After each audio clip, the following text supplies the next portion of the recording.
All right, and I would appreciate if you are able to put your camera on, just so we have can try to be like we're back in person again. I understand not everybody is in a position to be able to do that, so that's okay if you're not, but I do appreciate that. Thanks for putting your name, your agency in the chat. Let's see here. So we're starting to reach, the ding dongs are, the doorbells are slowing down a little bit. So I'll go ahead and get started. We have kind of a busy meeting today. We're going to try to wrap up by 10:30. So I want to make sure we can get through everything. So thank you all for coming. This is the Northern Colorado Continuum of Care General Membership Meeting.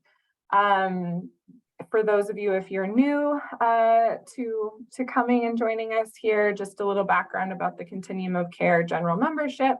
So this is just our place for all of the agencies and organizations, individuals who have some kind of stake and desire to end homelessness in Larimer and Weld County, coming together. And this is a place where we can get updates and information on what's going on in the world of homelessness and housing in Northern Colorado, learn about best practices and have trainings and things like that. We do have a presentation training today. And then just generally our goal is to collaborate so that, we're all working towards the same mission here.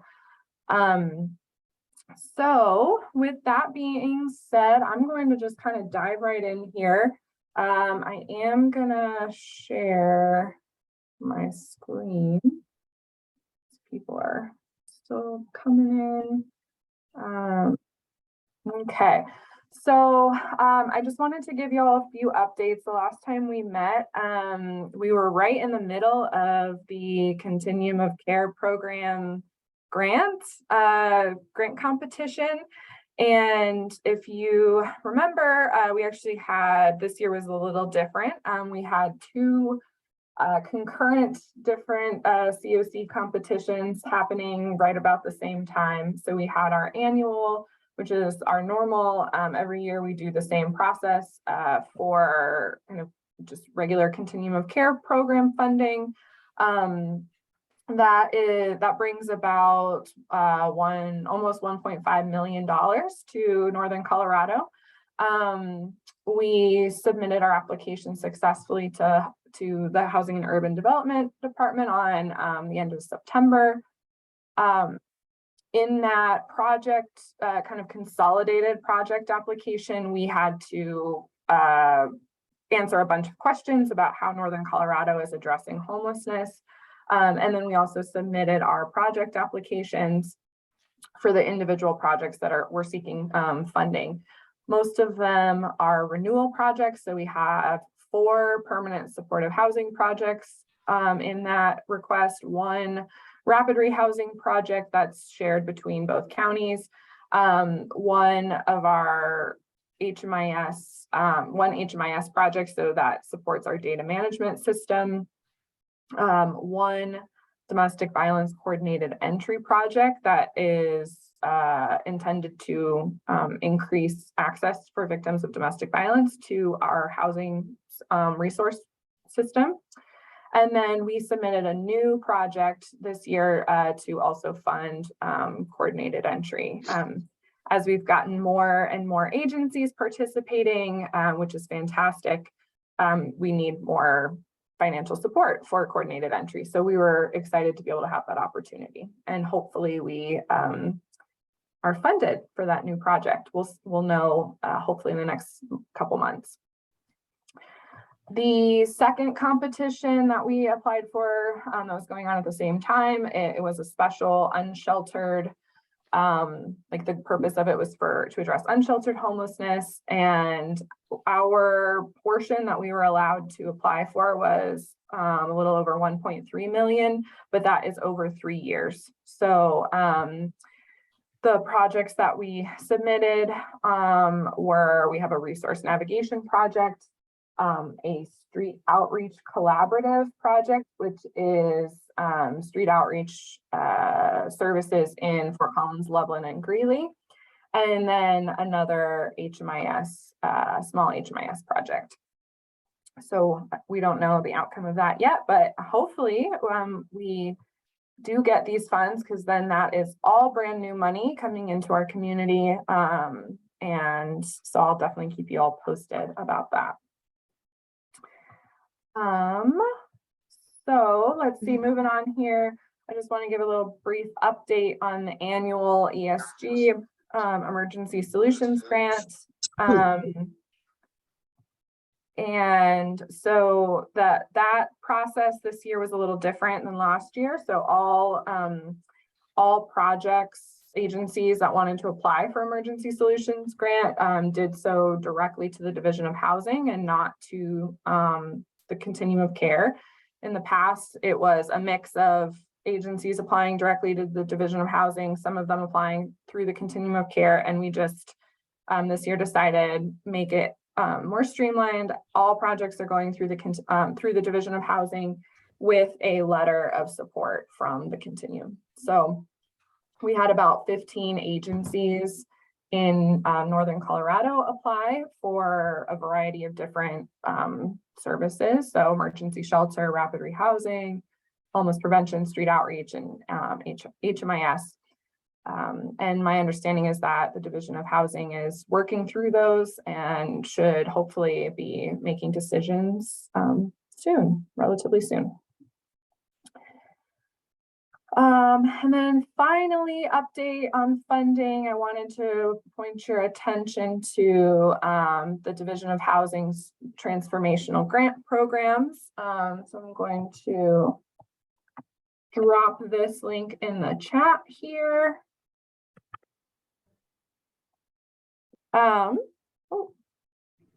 Let's see. So this is funding that's coming out of the American Rescue Plan ARPA money that was dedicated to the Division of Housing, and there's two, and then not Congress, then our legislature, our state legislature, kind of outlined the use of these funds in two different House bills. So one House bill kind of set aside $138 million for housing, basically creation of affordable housing and so services that go along with affordable housing. And then another House Bill 1377 set aside $105 million specifically for homelessness response. And the Division of Housing will be accepting applications for these two large buckets of money soon. And so they're a little delayed on a little later in the release of their request for applications than they had initially thought, but it should be coming out soon. And I know a lot of planning's been going around this for certain projects, but if you weren't aware of it and you are interested, please look at this link. There's more information about it, what's eligible, what's kind of the purpose of it. And I'm also happy to talk through things, but the purpose really is to be transformational in nature, to really kind of those big ideas. What gaps do we have in our community around housing and homelessness? And hopefully we can get a good chunk of this money into our community. So that was a lot at you. Is there any questions on the Continuum of Care program applications, ESG, or this transformational grants program? Yeah, Allison. Do you happen to know when the ESG grants will be announced from the Division of Housing? I do not. I don't know if anyone from DOH is on that might be able to speak to that. But I met with them, I have monthly meetings with the ESG program, and they were still working through the application. So hopefully close, like beginning of the year. The funding starts April 1. So hope it'll definitely be before that. Yeah. Any other questions? Great. All right. Well, just my last plug here. If you haven't already put your name and your agency in the chat, please do that. It helps me keep attendance and know who's coming. But otherwise, I'm going to actually turn it over to our guest that we have today. So Celeste Ewert from Envision is here, and I'm going to let her introduce herself. And she has a kind of training presentation for us on what Envision does and working with the population that they work with. So Celeste, would you like me to share your PowerPoint, or would you like to? If you want to allow me to share, that way I don't have to tell you when to go to the next slide. Yep, that no would be problem. That would be great. Thank you. Yep, you should be able to go for it. Okay, great. Let me get that pulled up. Let's start slideshow from the beginning. All right, did that work, Callie? Okay, wonderful. Yes, I can see it. Yep. Great. Well, thank you for having me on today. My name is Celeste Ewert. I'm the executive director for Envision. We're the community-centered board in Weld County. So for those of you from Larimer County, your CCB is Foothills Gateway. And if there's anyone on from any of the eastern counties, Eastern Services is in Sterling, and they serve the 10 counties in Northeast Colorado. I've been with Envision for, it'll be 31 years in April, and I've been the executive director since 2017. And the first part of my slideshow is going to talk a little bit more about Envision, our services, and some very significant changes that are occurring. And then the last half of the slideshow will be more around communication tips and techniques, identifying somebody with a developmental disability, de-escalation, things like that. Since I have my PowerPoint pulled up, I really can't see participants. So if somebody has a question during the presentation, just unmute yourself. Or Kelly, if you see someone's hand up, I'm happy to take questions throughout the presentation. And of course, we can take some at the end as well. So I'm just going to get going. Like I said, we're the community center board in Weld County. There are 20 community center boards across the state of Colorado, and we were all founded in the early to mid 1960s. It was written into statute that services would be provided for people with intellectual and developmental disabilities in the community. And so community center boards were established to do that.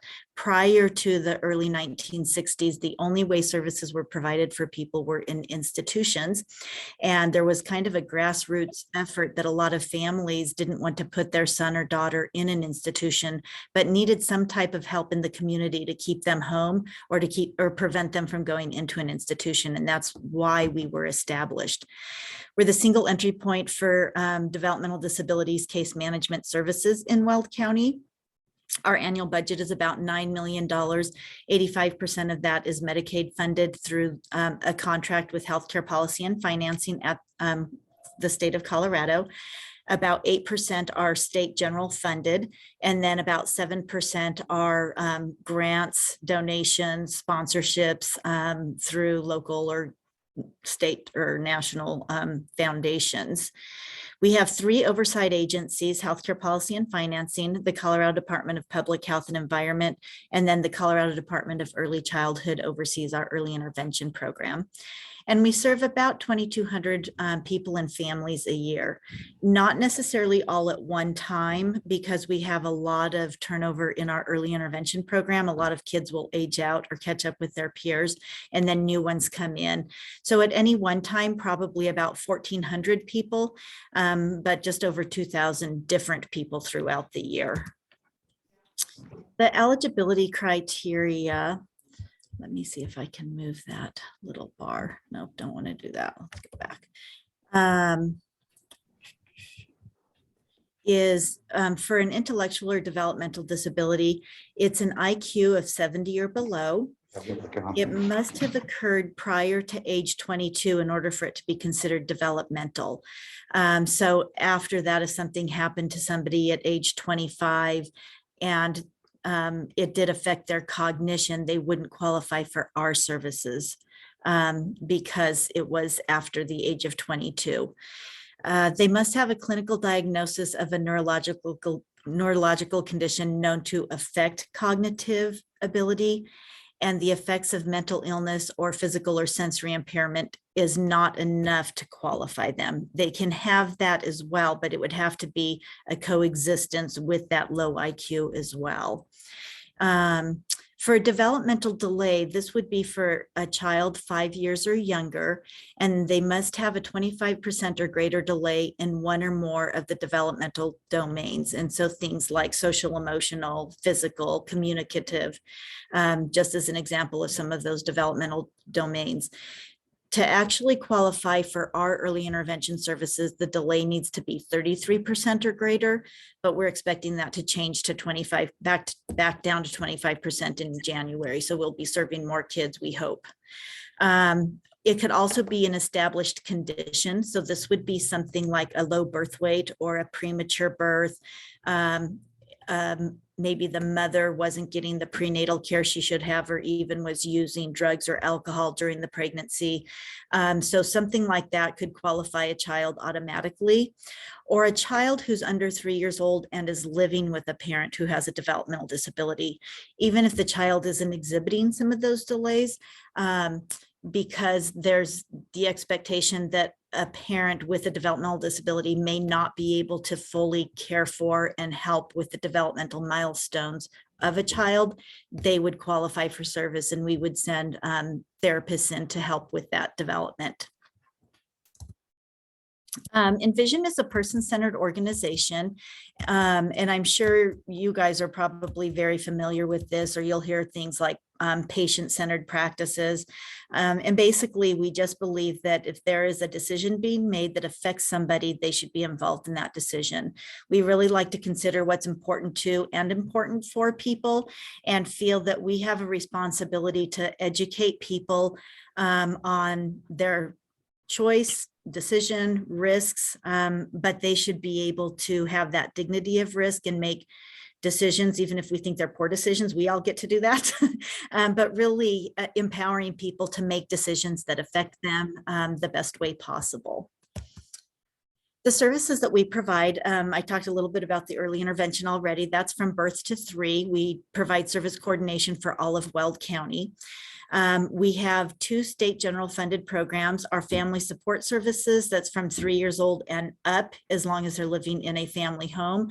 And then state supported living services for adults who don't have Medicaid for whatever reason, but would still qualify for services, could receive this one. And then we have 4 Medicaid waiver programs that we implement for our case management department. We have 2 the Children's Habilitative Residential Services, or CHIRP, and Children's Extensive Services, or CES, and then 2 adult Medicaid waivers, Medicaid Supported Living Services, and Developmental Disability Waiver Services. In addition to doing those 4 case management areas, we also provide direct services for an adult residential program. We have an adult day program that includes our art program. Some of you may be familiar with our art program. We have a couple different art shows during the year and an online art store. And then we do individual supported employment, where we we focus on community integrated competitive employment for people with developmental disabilities. And we do everything all the way from the referrals from DVR with discovery and job development and helping people with resumes, interview techniques and skills, to job placement, and then the ongoing job coaching if that's needed. And then a lot of people don't realize this, but in addition to providing our own direct services as a programmed approved service agency, we also work with over 150 other programmed approved service agencies in Weld County that provide similar services as our direct service. So even though we do case management for everybody, we do not provide direct service for everybody. We actually only provide direct service for about 10, maybe 12% of those in case management do we directly serve. The other 87% are served by other agencies. So now on to some of the significant changes that are occurring within our system. There's a federal rule called the Home and Community-Based Services Final Settings Rule that basically says an organization who receives Medicaid funding and has been providing both case management and direct services is no longer going to be able to do that. If Colorado doesn't come into compliance, then they are at risk of losing Medicaid funding, which is a huge risk. So obviously Colorado needs to come into compliance. Every state has to comply with this federal rule. So Colorado passed House Bill 21-1187 that says an organization can no longer do both. So you have to decide what you're going to do. And they also added in case management redesign that also says that there's only going to be one case management agency per catchment area. So we serve all of Weld County, and that is going to continue to be our catchment area. So in addition to the 4 waiver programs that we serve, the Weld County Department of Human Services Area Agency on Aging does case management for 5 of the Medicaid waiver programs. Just to name some of those so you're familiar, the elderly, blind, disabled, traumatic brain injury, spinal cord injury, child with life-limiting illness, and then mental health services. And then there's one other private case management agency called Access and Ability in Weld County, and they serve the Children's Home and Community-Based Services Medicaid waiver program. So we currently have 3 case management agencies serving those 10 waiver programs, but in the future of case management, there will only be 1 case management agency. And then that agency will have to bid on an RFP process every 5 years to continue to be the case management agency. That's a ton of information, but I think it's important for you guys to know because that will affect how and where you refer people in the future and kind of what's going to happen. So our board of directors has decided to not respond to the case management RFP. So in the future, we will not continue doing those 4 Medicaid waiver programs I talked about, the 2 in children and 2 in adult. We will continue to do the early intervention program, birth to 3, because that is not affected or subject to conflict-free case management. And we're going to continue to focus on our direct services, our residential, our day program, supported employment, and really look at expanding in those areas and how we can grow by serving more people, maybe more locations, things like that. The timeframes for conflict-free case management is the December for the December is when the RFP for the new case management agency will come out from Healthcare Policy and Financing. Agencies interested in being the new case management agency will be given 2 months, so January and February, to respond to the RFP. And then HCPF will announce in late spring or early summer, probably around May, who is awarded that bid for the case management agency. Then beginning July 1st of 2023, and no later than June 30th of 2024, everyone will need to transition to the new case management agency. we obviously can't say with 100% certainty who that will be until we know. But we have been working closely with the Area Agency on Aging for over a year, probably about 15 months. We've been meeting pretty regularly with them because the county commissioners have said that they are interested in applying to be the case management agency. And they already do case management for 5 waiver programs. So they truly understand what those contract deliverables look like. It's different. It's different population. It's different waivers. We've been educating them on what that looks like for us. They've had some staff come here and meet with our case management staff who would be affected most by this change to talk about what employment might look like with them. So we're really collaborating with them. We will write a letter of support for them and help with their response to the RFP any way we can. So I know that HCPF wants to keep case management local. And so I would be surprised if they didn't choose a local agency to do that, who has been established and familiar with our resources in our community, because each county is different. And I think Weld County is probably more unique than most because of its size and part rural and part urban. So lots of things there, but we won't know with 100% certainty until about May who the new case management agency will be. I'm just going to stop right there and ask if there are any questions because that's so much information. Okay, then I'm going to move on now to more information around if you suspect that somebody has a developmental disability and, at the wherever you're working, or somebody comes in or somebody refers someone to you, or there's a family and you don't know if they're getting services or not.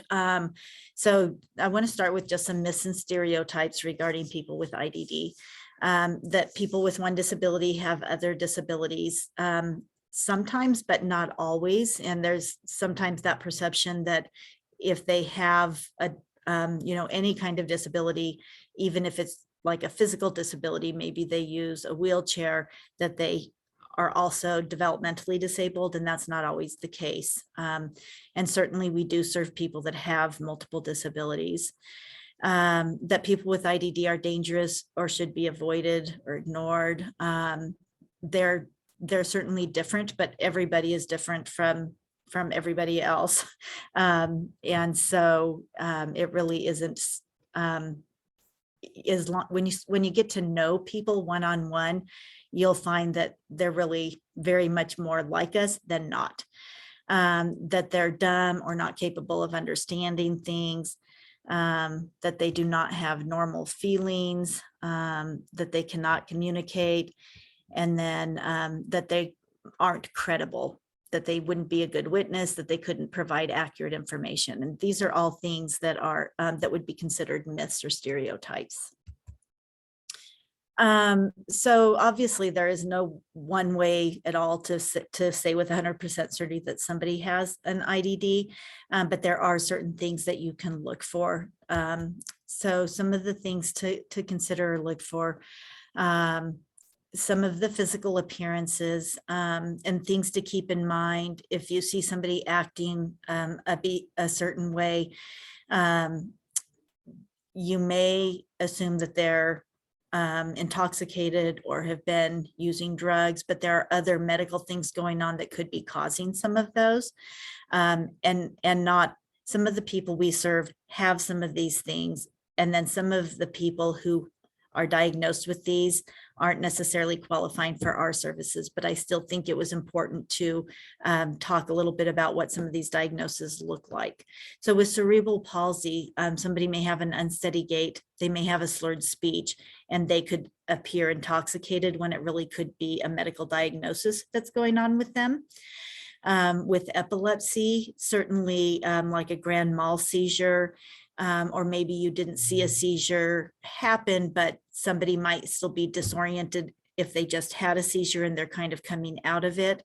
It may look again like they're intoxicated or under the influence of some type of drugs. Some people with autism have a very challenging time of coping, especially if they're out of their routine, if it's kind of chaotic and a lot of things going on, and they may engage in self-injurious behaviors, banging their head, biting, hitting themselves. There might be a lot of pacing or rocking because that might be the best coping technique they have. So just we get a lot of referrals for people whose only diagnosis is autism. And unfortunately, a lot of those people will not qualify for our services because their IQ is just too high when we do the testing. There are other autism services. There are a couple places in Greeley that focus specifically on people with autism.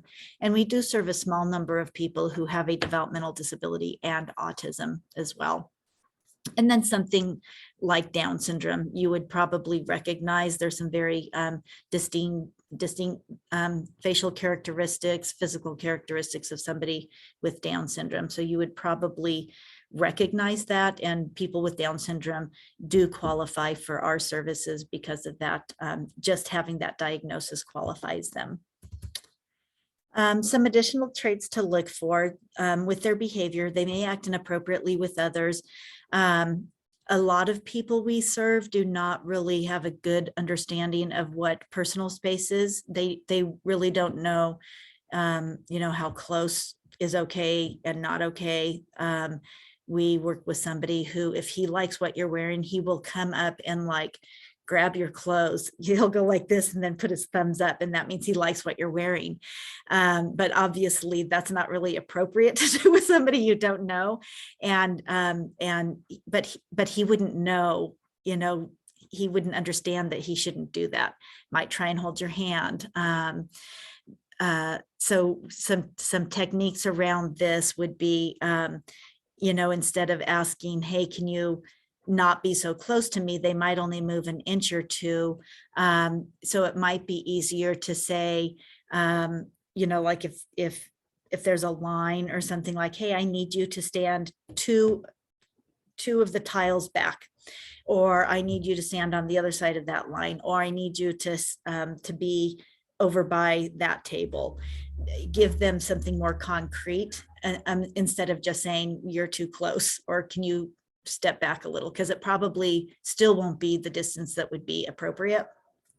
They could be easily influenced and eager to please because they do want to be liked, they want to be useful, they want to have friends, they want to feel included. They can become easily frustrated, especially if they're trying to communicate. We do work with several people that do not communicate verbally, but everybody has a way to communicate. And so it may be a matter of not being able to verbally communicate what they're trying to get across. They may ask if they're in trouble, especially if like police presence is there, or there seems to be some authority that is stern or upset about something, or there's some yelling. Even if they didn't do anything, they may ask if they did something or if they're in trouble about something. Again, may not have words to communicate. They might have slurred speech patterns, so maybe verbally they do communicate, but it could be very challenging to really catch or understand what it is they're talking about. I experienced that even with people I've worked with for many, many years.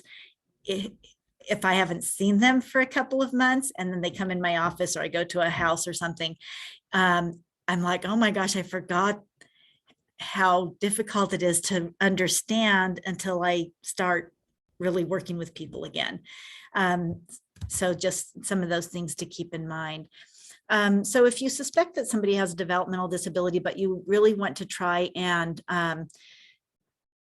determine or do some tasks, these are some things that you could try. And if somebody can't do these things, there's a good likability. It's likely that that they have a developmental disability. So if you ask what their address or phone number is, they might not be able to tell you that. They probably can't give you accurate directions, like the number of blocks, or go north or east or south or west. They might be able to say, oh, it's over by the Walmart, but they probably couldn't say the Walmart on 23rd Avenue or the Walmart on 10th Street, but they know it's by Walmart, something like that. Making change and naming coins. So you could, if you had any coins, you could say, hey, can you tell me how much this change is? They probably couldn't with a bunch of different types of coins. But if you had a couple quarters, they might know that, oh, those are 2 quarters and I can get a pop, or 4 quarters and I can get a pop. But if you had like 48 cents, they might not be able to count that out. So that might be a clue to you. Telling time could be a challenge, especially if it's a clock with hands or a watch with hands and not numbers telling you what time it is. Writing their name, so like a signature. If you ask somebody to sign their name, like it 99% of the time, it will not be a signature in cursive like you and I would sign our name. It would be more of like printed block type letters in the alphabet. It wouldn't be a signature. It would be written out letters. So if someone struggles with these tasks, they may have a developmental disability. Then gaining cooperation. So you can assess the person. How are they behaving? Are there any concerning behaviors going on? Are they aggressive? Are they verbally loud and yelling? Are they causing any property damage? Are they making threats? Oftentimes, the people that we support are, when we see increase in negative behaviors, they're trying to communicate something, and a high percentage of time, it is a basic need that's not being met. So they're cold or wet or hungry or scared or uncertain, anxious. So if you have the ability to ask those questions, are you cold or are you too hot? Do you need something to eat or drink? Even just like a granola bar or a cup of water. Identifying what might be causing the behavior can actually de-escalate most of what's going on. If you know the person, address them by name. I know you won't always, and they might not give you a name. They might have an ID on them, so you can always ask if they have an ID. Can you see, would they mind sharing that with you? If you can try and get a name, or if they carry anything on them that could identify them. Talk directly to the person, even if a caregiver or a parent or somebody else is present. If you need to talk with them about something or ask them something, talking directly to them. Validating their feelings, but setting limits on inappropriate behavior. So, saying things like, I understand that you're scared and you don't know what's going on here, but it's not okay to hit the wall. It's not okay to yell at me. It's not, validating, but setting limits. And then when possible, offer options and choices. We know this won't always be possible, but if people feel like they have a choice or a say in something, then you're more likely to gain cooperation. So it might just be, I can't have you standing right here with me right now. I'm talking with somebody else. You can either sit in that chair or you can stand over here. And so giving options is pretty helpful. Then offer your assistance. How can I help you feel safe? How can I help you feel better? How can I help you trust me more so you can share information with me? How can I help you communicate what's going on? Do you need a picture book? Would you like, do you want to write out what's going on or draw a picture of something? Using diversion and distraction can sometimes de-escalate someone or take their mind off the thing that's agitating them right now. So, hey, do you watch the Broncos? Oh, what'd you do this weekend?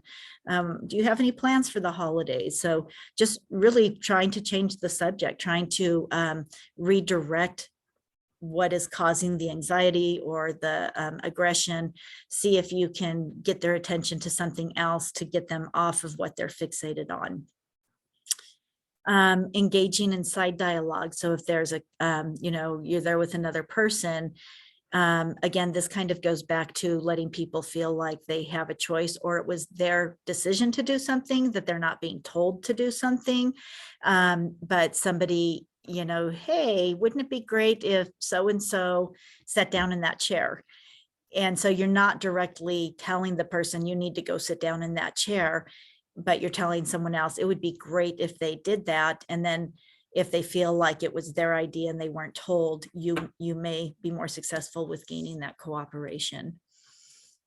Describing the problem in neutral terms. So obviously no at fault, no pointing fingers, no accusations about things like that, just stating the facts. It's really crowded at this desk right now. And it would be best if people would, let's take turns, let's get in a line, let's do whatever is needed to be done. And then asking the person to help you. I talked about people wanting to feel useful and feeling like they're included and that they're helpful and liked. And so asking them, I could sure use your help. Can you do this for me? Can you, can you give me your identification? Can you sit in this spot until I can come and talk with you? Can you tell me, whatever it is that you're looking for? So if they feel like they're helping you, then they're more likely to be cooperative as well. Then some just general communication techniques. Introduce yourself and anyone else that's with you. Be at the same eye level if possible, but also ask permission. So if somebody comes in and is in a wheelchair, ask them, hey, is it okay if I pull up a chair? Just because that's kind of their personal space and you don't want to assume that it's okay to invite yourself into that space. And so just say, hey, I would love to be able to kind of sit right where you're at. Do you mind if I pull up a chair? Eliminate distractions and background noise as much as possible. So if there's a radio on or a TV on, or other groups of people that are kind of talking and going on, if you have the ability to move to a different location or move other things, other distractions away or shut off, turn down TVs and radios and computers, just because people can be very easily distracted. The other thing to keep in mind with these eliminating distractions is that anything can become a weapon as well. I've had a 3-hole punch thrown at me. I ducked and it stuck in my door. It made a hole in my door, but a lamp, a coffee cup, lots of things can become, especially if somebody is very agitated, things can become weapons as well. So just kind of keeping that in mind on your tables or desks or just areas around you. Provide feedback to the person, especially if they are providing information that you're needing and asking, letting them know that you appreciate that. Make sure your facial expressions and the tone of voice match what's being said. A lot of the people that we work with do not understand sarcasm. So if you say something sarcastically, they will think that's what you want them to do. And so really not, if you want them to sit down and they haven't sat down yet, and you're like, no, I don't want you to sit down. They'll be like, you don't want me to sit down? They would, so just don't use the sarcasm. Although a lot of the people we work with have a great sense of humor and love joking and telling jokes and things like that. But if you really need something to be happening, using sarcasm doesn't typically work. Again, speaking directly to the person and then establishing those boundaries. Where do you need them compared to where you are or compared to where other people are, things like that. Speak slowly and take your time, wait for the response. So the people we work with just have a slower time processing what has been asked or said to them and responding to that. So if you think about a newscaster who's on the other side of the world and somebody in Colorado is interviewing them, then there's that delay of a few seconds, and it's very similar to that. And so just really, if you go in anticipating to take more time than it would normally take and just wait for those responses, you'll be more successful with asking people questions and doing intakes and assessments and things like that. Sometimes using pictures or symbols, concrete descriptions can be helpful, especially if, you know, somebody's trying to verbally communicate and it's just not coming across. You could ask questions, or maybe you have a magazine and there's some pictures in there, and maybe they can find something that will help communicate what they're talking about. If you can get the topic, then maybe you can understand more about what's going on. Structuring chronology by referencing events and locations. So they might not be able to say, yeah, I have a doctor's appointment at 2 o'clock or whatever. I'm meeting with my case manager at 3 o'clock. They might not be able to say that specifically, or that something happened at a specific time, but they could relate it to an event. So it might be, well, after I get home from work, or before I went to day program. It was after Wheel of Fortune. It was during dinner. So if you can connect the time of something to events, if you're not getting you know, if they can't say a specific time of something that happened or something that's going to, you can try and ask, well, was it before the weekend? Then you'll know, is it a weekday? Is it on a weekend, even if they can't say it's Saturday? So keeping those kinds of things in mind, and then breaking complicated instructions into simple steps. So if there's something you need somebody to do and there are multiple steps to it, not asking them to do step 2 until they've completed step 1, because they'll most likely just go to trying to do the last step without having done the first one or the first couple. Avoid multiple choice questions when possible, because almost always people will say the last thing they heard. If that's the, if you want to kind of test that this kind of goes into that repeating questions or asking a different way. If you give a multiple choice question and then give it again, but put the choices in a different order. And if they still choose the first one they chose, then you're good. But if they chose the last one they heard after you mixed it up, then you know that that's not going to be a good way to get information from them. So you can do different tests like that. Avoid asking if they've been drinking or using drugs, because almost everybody will say yes, but it wouldn't necessarily be alcohol or illegal drug use. They might be talking about the pop they had with dinner, or the medications that they take every day that their doctor has ordered. So you would need to specifically ask, have you been drinking alcohol? Have you used any drugs that your doctor hasn't ordered for you, or that aren't prescription medications, or that are illegal drugs? Because just asking the way you and I would think of, have you been drinking? You know, you automatically think, have you been drinking alcohol? But the people we serve wouldn't really be able to distinguish that. Again, keeping sentences short and using simple language. We talked a little bit about breaking those up into simple steps. Again, avoiding yes or no questions as much as possible, because similar to avoiding multiple choice questions is people might answer yes to everything or answer no to everything. And you can do that test again. Just ask the question in a different way that should let you know if they're going to say yes to everything or no to everything, or if they truly do change their answer depending on how you phrase it. You could ask the person to show you what happened. So maybe they can act something out, they can point to something, they can, you know, maybe you have a picture of a map, you know, very simple something, and they could show you, you know, you could have a car, a house, a store, and they could point to, do you need to go somewhere? You could have a picture of a hospital, a picture that has a lot of different places, and maybe they could point to what they need help with that way. And then avoiding the use of pronouns when possible and using names of people instead. Again, I know that's not always possible. One thing to keep in mind with this is sometimes the people we work with have a title for somebody that wouldn't be their true title. An example of that could be somebody who has had a caregiver for a long time, or they've lived in a host home.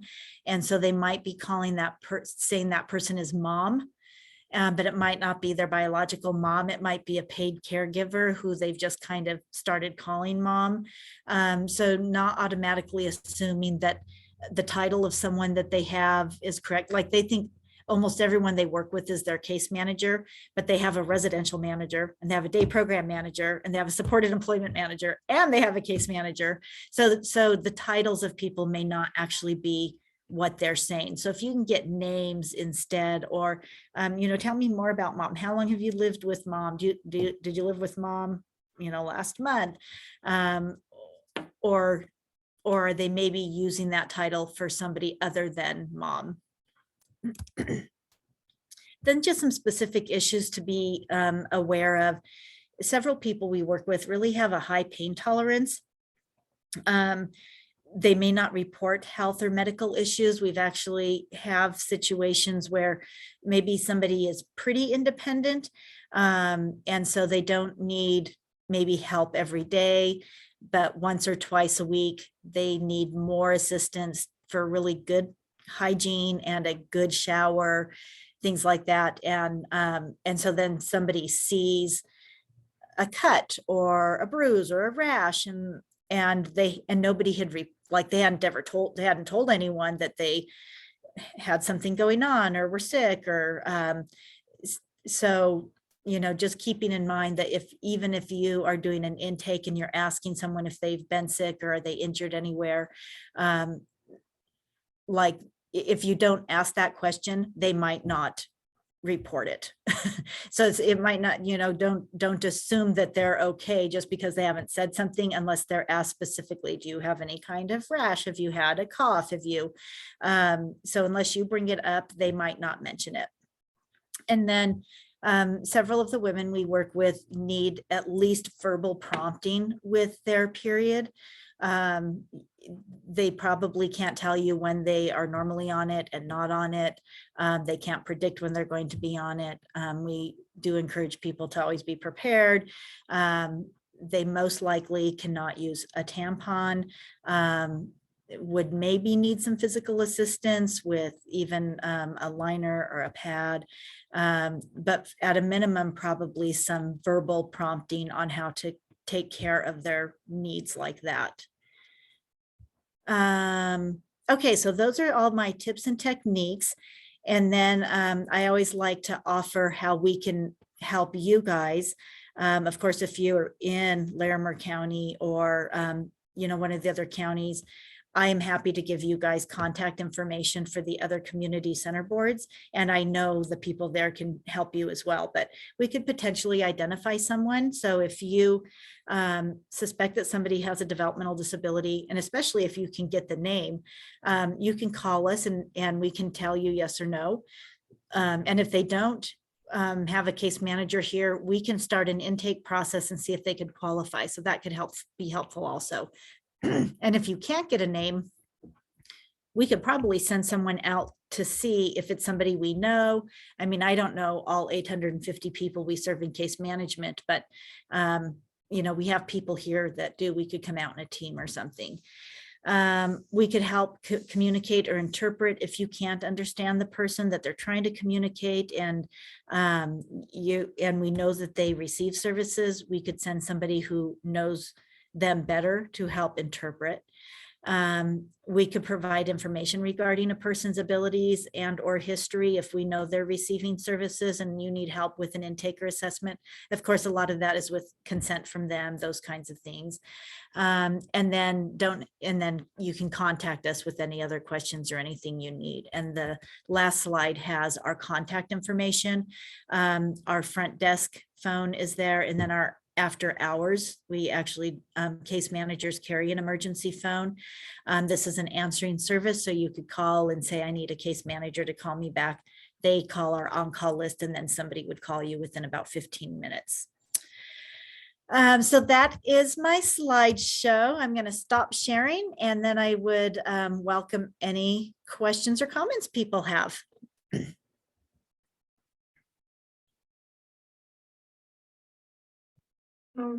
Jessica, I see you came off mute, but I can't hear you for some reason. Okay, can you all hear me Yeah. now? Yes. Okay, sorry about that. I have a couple questions. Okay. I was just wondering, so I know you can kind of assess people and see if they're qualified. Do you need any, if they don't have records of that diagnosis prior to age 5, for a lot of our folks experiencing homelessness, there's no way to get access to those records if they ever had them. Is that problematic in any way?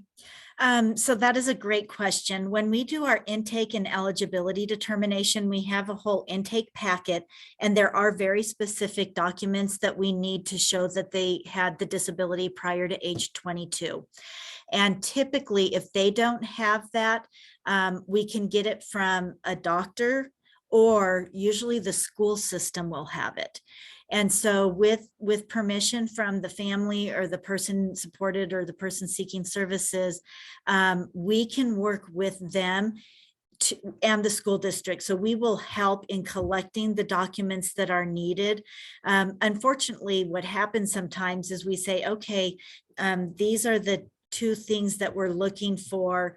Can you provide us the school information or the doctor information? And then we don't hear from people. And if we can't reach them within that 30 days of intake, we have to close it. And then if they come back, we start over. But if they ask us to, and we get the information we need, we have intake case managers that can help collect the information to take them through the eligibility determination process to see if they have that. So even if they don't have it now, if there was a history of an individual education plan at the school, or a therapist that actually completed one of the IQ assessments, we can help find and collect that information. Okay, thank you. And I assume so any disorder that's primary that causes lower cognition or IQ scores is going to qualify. So Yep. like FAS, for example, would. Okay. Yes, absolutely. Yeah. And so you were saying, if you have permission from the family, or let's say somebody shows up and has no idea if they have a guardian or not, and we'd like to contact you to see if you're already working. Like, what is your take on how appropriate it is to have people with lower IQ and maybe some cognitive decline sign an ROI? Sure, that is a very good question, because there are a lot of people that we work with who really could benefit from having a guardian or a decision maker. And unfortunately, there's really a shortage of those. There aren't a lot of people willing to come forward, and especially people who haven't had a lot of family involvement throughout their entire life. Maybe they were deinstitutionalized and family was never involved when they were in the institution. So we work with a lot of people who we believe could benefit from a guardian and don't have one. The IDTs, so the case manager, direct service agencies working with them, any therapists or doctors that want to be involved, can kind of help with that and talk with the person that they understand what we're asking them to sign, what it means if they sign, what it means if they don't sign, and really, if the team feels, it's in their best interest to sign to get the information needed and those kinds of things, then that's a great way to do it. When I do this training for first responders, because we talk about consent and can they give consent, can they not? And honestly, 99.9% of the people we work with would sign whatever you put in front of them. And it's terrible to say, but they will. And so that's we have some things in place where if a service agency is trying to get informed consent to start a psychotropic med for somebody, the case manager is the one that talks with them about what it really means, so that there's that separation of who's trying to implement a restrictive procedure and who's getting the consent to do it. But so people will sign it. So you're going to legally have it on paper. The understanding piece is where it becomes a challenge. And then even one step further, for like a medical crisis that happens, somebody on the team can short term be a medical proxy for that one-time event to help with that decision. But longer term, really trying to identify, we've been kind of successful with having former staff members become even a medical power of attorney, not even a full guardian, but medical decision maker for people that really need that as well. But if there's time, like if it's not time sensitive, has to happen this minute, and you even have a couple of days, a team can help the person understand the decisions that they're making when they're signing stuff. That is a non-answer, Jessica. No, I think that that's great. That's just something we come up with, you know, where I work pretty consistently in terms of ethics of, Sure. you know, somebody who's IDD or somebody who's currently intoxicated and maybe not often, if ever, in a place that's not somewhat intoxicated, and like, Yeah. you know, Yep. I do. they'll sign it. And Yeah. is that really, Yeah. you know, It's is that a really going to hold up challenge. legally, and is it appropriate? And so, no, Yeah. thanks for the info. I'm always interested to have other people care or answer that. Do you guys administer, like, is the MMSE a good tool to try to determine IDD?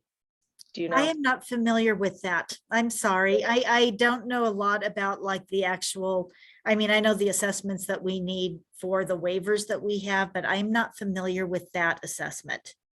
Okay, yeah, it's the mini mental status exam, and it asks like some orienting questions about time and day and Yeah, it probably would. Then president and things. if it has some of this, yeah. Math.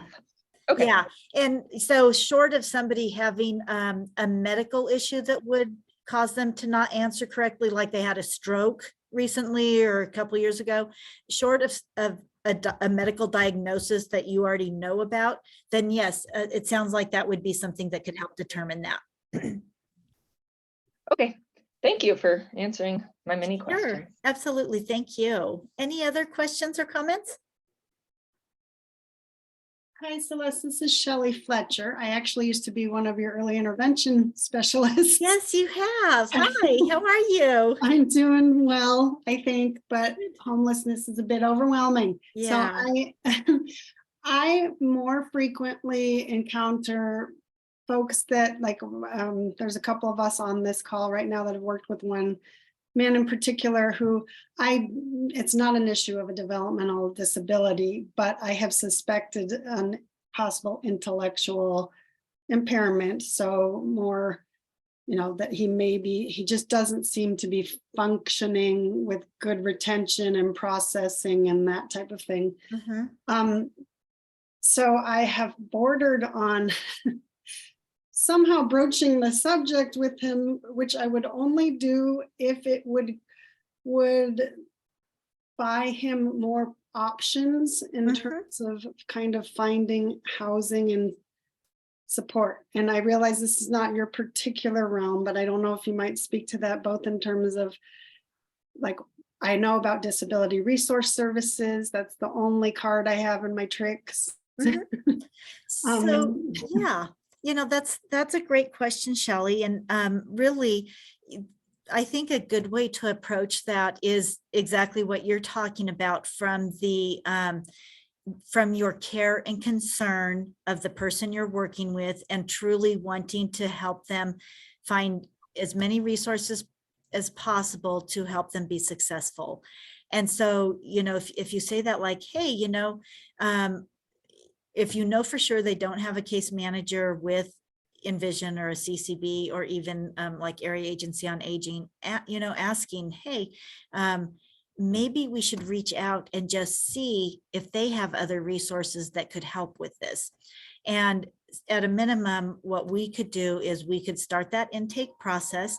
We could confirm that they don't meet our eligibility criteria, but then we don't just say, sorry, you don't meet it, see you later. We can connect people to other resources with the county and with United Way and Disability Colorado and whatever, you know, what they're looking for. We've got, you know, transportation resources. So the North Colorado Health Alliance, you know, if they have Medicaid, can help with some of that coordination. So it's still a good process to go through to try and find more resources. And I think if you approach it with really wanting to help the person succeed and see them do well because you care about them, I think they would be receptive to something like that.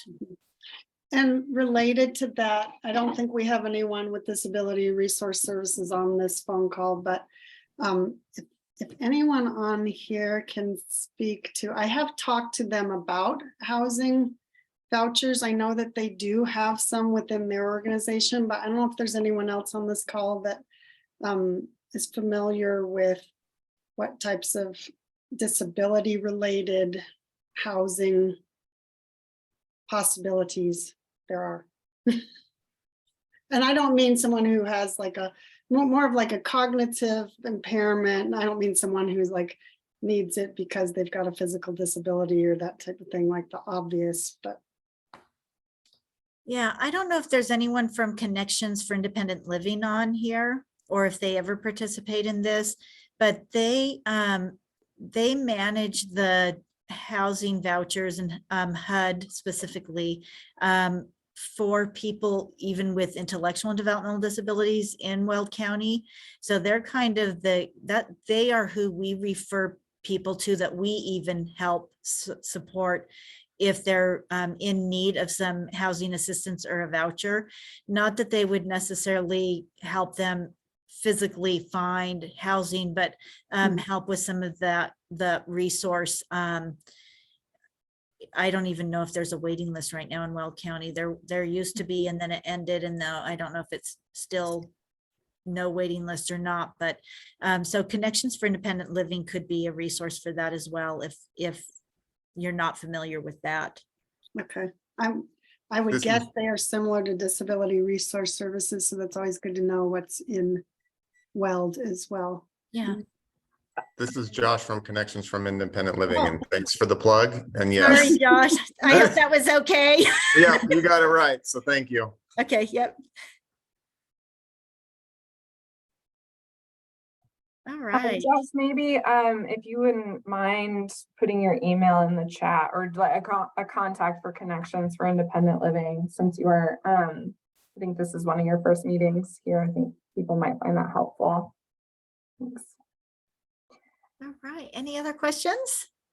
Hi, good morning. I just want to present myself. My name is Monica Hineo, and I'm the manager of Road to Home program in Crossroads Safe House. And thank you for this information. It's very helpful for us. Oh, you're welcome. Thank you, Monica. I had a question about, just for our Larimer folks over here. So my assumption is all the information you shared at the beginning about the restructuring and the kind of separation of case management and all of that, that's how I'm assuming happening in Larimer right now as well. Do you know anything about what's going on? Just any information related to Larimer, or if anyone else on the call knows. Well, I try and meet with Erin Eulenfeld about quarterly. I haven't met with her since about August, so it's about time I do. Last time I talked with Erin, she's the executive director at Foothills Gateway. My understanding is that their intention is to respond to the case management agency RFP and try to be the case management agency in all of Larimer County. So they would do case management for those 10 waiver programs that I talked about. If they're awarded that, then I see them spinning off their direct services, their residential and day program, supported employment, all those direct service agencies would probably become its own separate entity. And they would have a year to do that to come into full compliance. And then the Larimer County DA Department of Human Services would then be transitioning people from their waivers to Foothills Gateway. That is my understanding. And I mean, I could be wrong, so please don't say, oh, Celeste said you guys are doing this, but that I do think they're going to respond to the RFP. I don't know what Eastern Services is doing over in Sterling. They currently have a rural exception because they're the only willing and qualified provider for many of the services that happen in that area. There aren't a lot of programmed approved service agencies like we have here. So right now they have a rural exception to be able to continue doing both until another willing and qualified provider really has a presence in that area. And then Imagine is Boulder County, Boulder Broomfield. They're the community center board. And they have a new executive director who I haven't had a chance to really sit down with yet. I actually have a meeting with her on Monday. So I'm not 100% sure what they plan on doing yet. Okay. All right, well, thank you. Thank you, Celeste. And Sure. if I'll be sharing these slides and I am Okay. recording this, so if people have, it'll be available for people. I am gonna kind of move us Great. along, but if you have questions specifically for Celeste, you are welcome, I'm sure, to email her, or you can email me and I can connect you with her. So I appreciate you being here and sharing this information with us. Sure. Thanks, everyone. Have a happy Thanksgiving. All right. So I do want to spend, so we're going to wrap up at 10:30, but so I want to have enough time to talk about updates, particularly around sheltering for winter and just how things are going in that regard. But before we do updates, I wanted to just give a plug, share out that as far as kind of continuum of care governance is concerned, just so you know, we will be having we're kind of in the process of board member recruitment. We're going to have elections in January. And so just kind of if you or someone you know is interested in being a part of the continuum of care board, please contact me. I will say I would welcome whomever is interested, but we are looking for some specific areas of expertise or background to fill out our board. And so kind of specifically looking for people with diversity of experience and background. So, people with lived experience of homelessness, people who identify as persons of color or a part of the LGBTQ plus community, things like that. We just really want to ensure our board is as representative as possible. And then as far as like specific areas of expertise professionally, we are looking for we have a need for finance background, fundraising, or legal background, or sectors that are not represented currently, public safety and criminal justice, healthcare, faith community, or youth providers. So if you or someone else that is interested, please let me know and we will be doing that in January. Also with that, the board is going through our review of the Continuum of Care Charter. And so it's being updated currently. And then once the board has kind of looked at the updated copy, then it will be sent to the general membership to be able to review and have comment. And then the board is ultimately the entity that approves the charter. But we do want to make sure that we have input from all of you. So that should be happening. The comment period will be I'm planning on having that in December. So with that, though, I would like to open it up. And if you are a shelter provider, day center, emergency services person, or you work with an agency that does that, can you please share kind of first what's going on as far as sheltering for winter, kind of expansion of services, things like that. And then if there's any other kind of updates, we'll start there. And then we have a bit of time. So depending on that, we'll just kind of move through the different sectors after that. So I can get started for Loveland. We have a day center that is operating 24 hours a day, Monday through Friday, and then overnight on Saturday and Sunday. We're looking at moving to 24/7 as soon as we have adequate staffing. We shelter 20 or more people inside the building at night as well. And then we have 4, what I'm loosely calling humanitarian tents in the backyard that can shelter another 20. We'll be doing that through the end of the year. So we have limited capacity of at least 40. We're going to see what happens over the next few days to figure out how many people can stay warm inside the building as well. Deb DeMille with Hope at Miracle House. We're a family shelter in Fort Lupton. We are currently full with the waiting list. We have 6 families, many children running around the house, so it's always fun. We are 24/7, 365, so 24/7.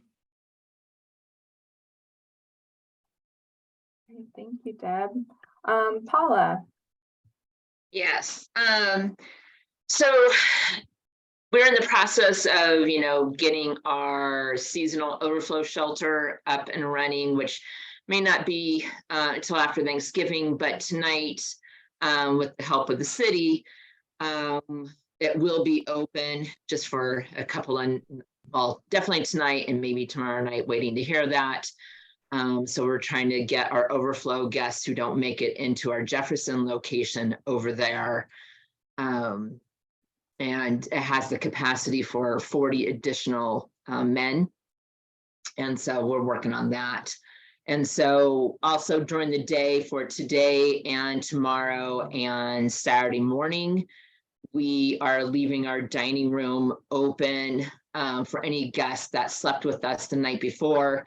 They can stay in all day today and tomorrow, and then until the temperature gets over 32 on Saturday. So that's what we're doing for right now. And that's the Fort Collins Rescue Mission. Yes, sorry. Yes, great. All right. Betsy. Yeah, I'm actually looking for a resource, and I got onto the meeting late, but are there any resources for people who may have COVID and are not allowed into shelters? We're not able to pay for a hotel, and I have a family of 4 with 2 very little children who have COVID and need a hotel stay. So just wondering if there are any options. Allison. Betsy, call Olga, Okay. 699-8380. 699, can you say that? 8380. Betsy, the county also has money for that. So if you call the folks, the epidemiologists working on stuff, they've got funds for COVID stays. And that'd probably be better because they could be in Fort Collins then. Yeah. Thanks, Okay. Carrie. So call the county, the epidemiologists. Okay. Thank you so much for your help. Yeah, Yeah, I wish I had their number. I'm sorry, Betsy. I don't have it directly, except That's a okay. cell phone number. We're good at searching. Yeah, I was gonna say, we'll try to find it and send it out too, for folks. Thank you. I can do an update for Catholic Charities for Samaritan House. So right now we can shelter up to 15 families, up to 105 singles. We do overnight shelter for families, single women, and some single men and veterans. We do have some openings in the single female and male, and a few areas for families. We are 24/7 operational, and today we are going to do an emergency activation because of the weather. So anyone who has been banned currently or prior is allowed to return to the shelter today through tonight and then into tomorrow. And we will have security here kind of helping us with those ones that are coming back that have been banned. And then moving forward, 24/7, we serve 3 meals a day. People can stay here during that emergency activation. Great, thank you. Sorry, I couldn't get to the hand feature. Betsy, I just wanted to ask, is for the family like set up, do they have their own kind of unit? Is that how it works? Like they've got, it's not just a big dormitory? I don't know if she. Shelley, are you asking about Catholic Charities? Can you hear me? Yeah. They were not allowed in the I think shelter. I said Betsy, but I don't think, maybe I wasn't sorry. I was typing at the same time. So whoever spoke just now from Samaritan House. Oh, not me. So yeah, I'm sorry. I remembered Betsy, but I was typing. I'm just wondering what the setup is for families within Samaritan House. So it's Kendra from Samaritan House. We have a couple different areas. So we have extended stay families who are in the program. And there's kind of two areas for them. We have some rooms where the family can stay in separately. And then we also have an upstairs area that we have like pods in. And so depending kind of on the family make and family size, depends on where we put them. So all the resident extended family, they all stay together, and then we have the separate family rooms. And then we have overflow space, which is kind of dormitory style, but they're kind of like cubicles or kind of pods that gives a family kind of their own space. So we have overflow capacity, and then we have extended stay. Thank you. Mark. Hello, I'm Mark from the Guadalupe Center with Catholic Charities. And just remind people that we have overflow for families and single women at the Guadalupe.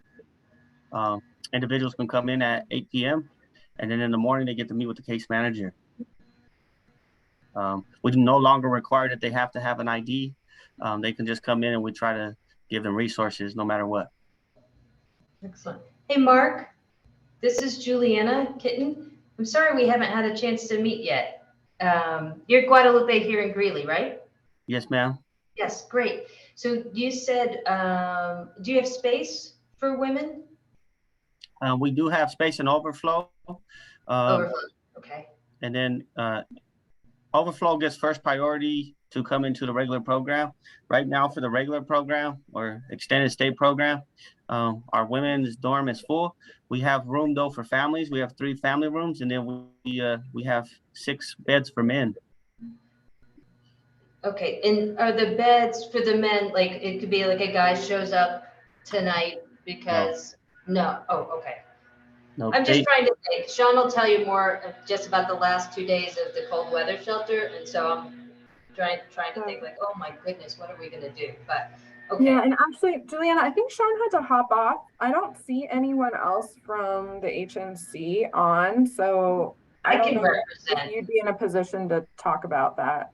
Sure, but I'm want to just give Joe the rest of his time. I wasn't sure if he was done. Yeah. Mark, did you have anything else you wanted Mark, to sorry. No, okay, thanks.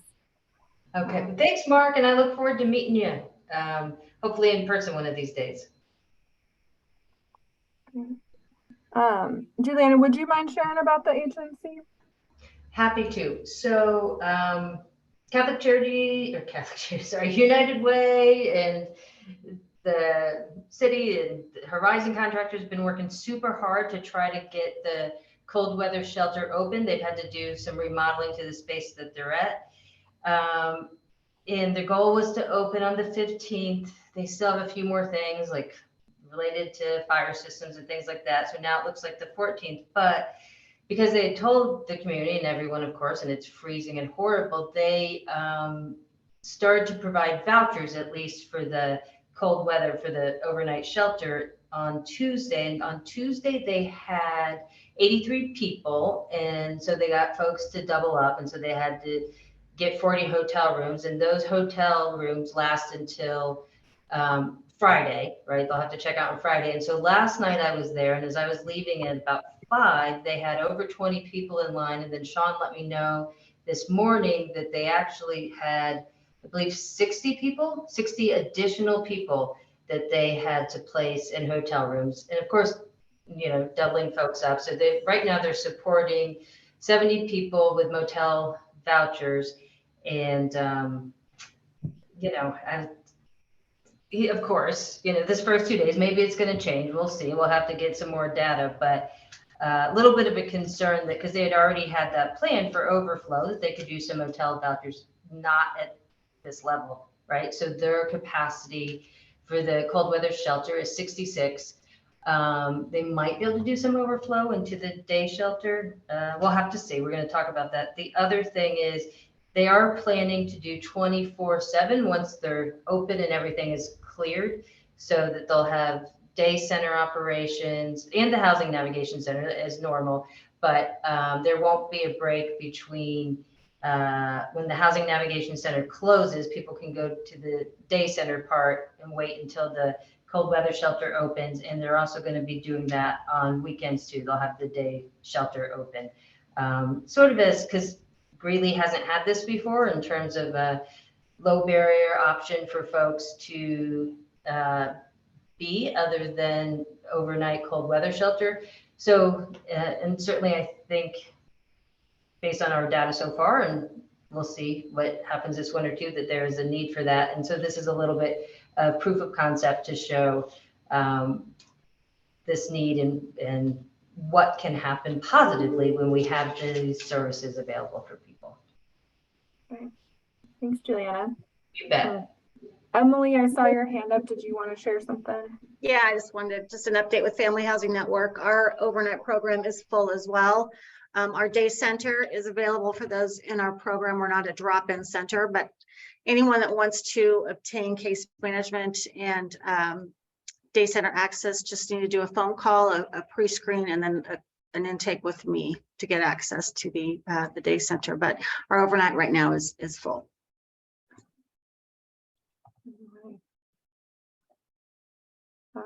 Okay, is there any other shelter day center, Murphy Center, is there any updates as far as like the day shelter services we want to share? I can give an update for the Murphy Center. We're planning on being open weekends from 8 a.m. to 5 p.m. during bad weather days. And I believe it would only be food access to things like the food pantry. So there won't be many services being provided during that time. But yeah, that's our update. Great, thank you. I just want to add to that really quickly. Thank you, Eric.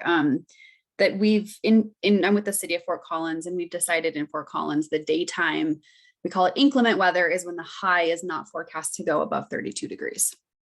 And so that's led by Home Reliance, and those are activated by Home Reliance. But just so you all know, that's the trigger for a cold weather day. Great, thanks, Brittany. All right. Well, we have 3 minutes left. So is there any other updates from really any of you on the line? If there's things you wanted to share, please feel free.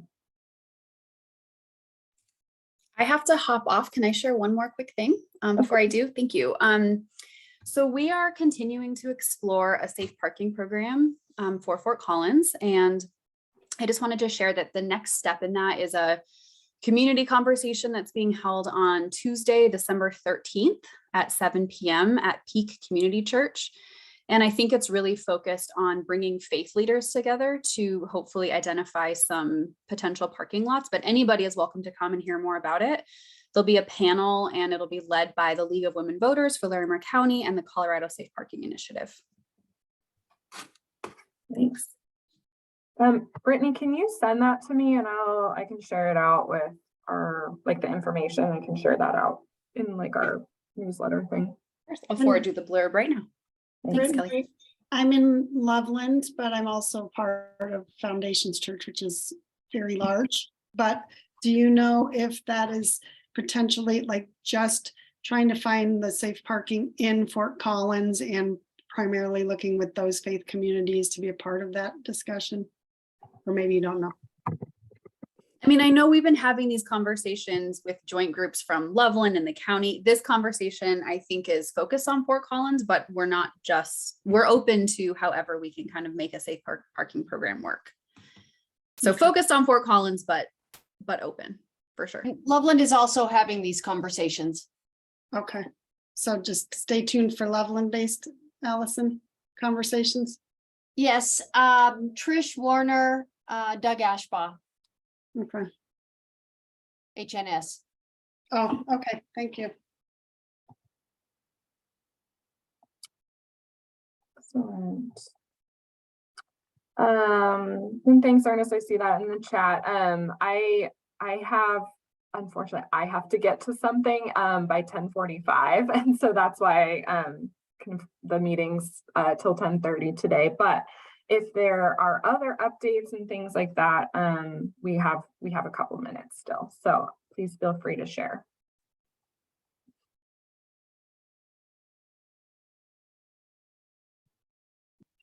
I will share. I am Stacy Sutter over at Crossroads Safe House, and we have just a couple changes for you all to be aware of. Our executive director, who many of you all likely met, Pam Jones, is leaving this week. She's got some things that she needs to address personally, and so we are wishing her well. I am stepping in as an interim while our board looks to fill that position. So if you need anything, feel free to reach out. And then I also wanted to introduce, we have hired our Road to Home manager. Some of you may have met her. She was on last time, just getting settled, but filled some big shoes when Kelly left us. But Monica is up and running as our Road to Home manager and will likely be reaching out to many of you in either the coming weeks or coming months, just to start talking a little bit more about partnerships and how we can work together. Thanks, Stacy. Okay. Excellent. Well, I will send out a link to the recording and the PowerPoint and kind of compile this information that y'all shared. So in the meantime, though, if you have anything that there's like things that you want to share out to the group, or if there are topics of interest that you have, please, I'm always looking for suggestions. So don't hesitate to send those along to me. But otherwise, thank you so much for your time and your attention and all the work you're doing. And I hope you and also the people we're serving can stay as warm as possible this weekend. Okay. Take care.